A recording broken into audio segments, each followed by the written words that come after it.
The Texas high school students in this crowd have similar lives. They study, they have friends, family, and plans for their future.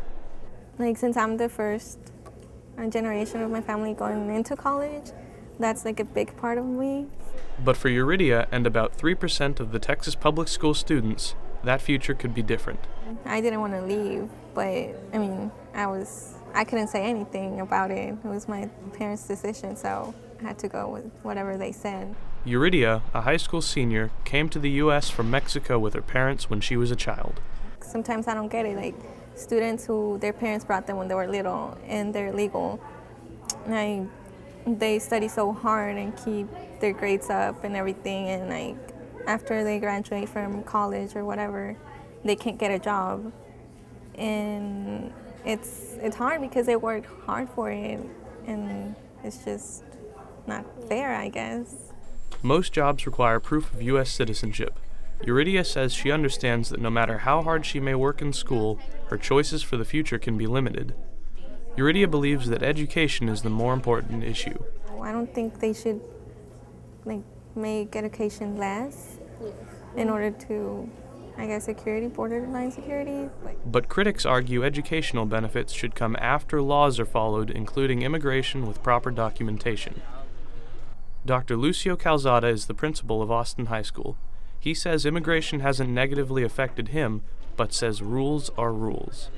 Our government has a right to make their laws, and we vote in our representatives, and our representatives decide on what the law is going to be, and then they define the rules, and they also define the terms.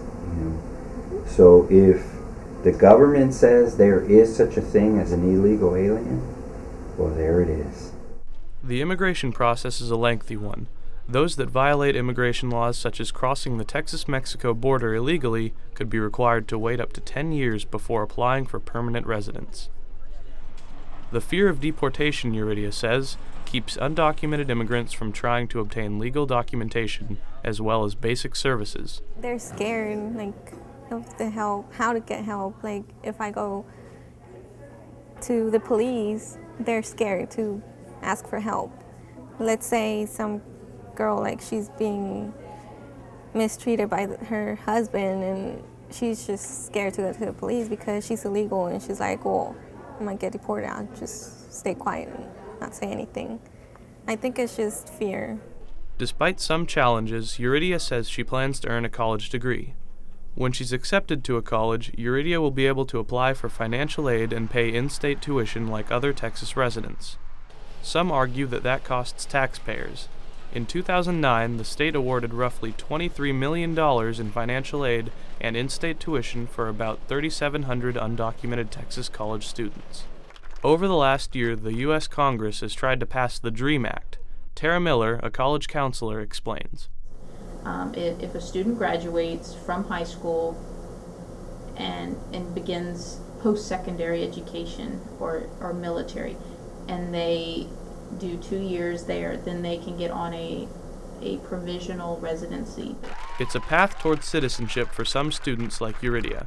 The bill has gotten through the House, but is expected to face pushback in the Senate. Reporting from Austin High School for PBS Student Reporting Labs, this is Jim Tata. And I'm Dominique Hutchinson.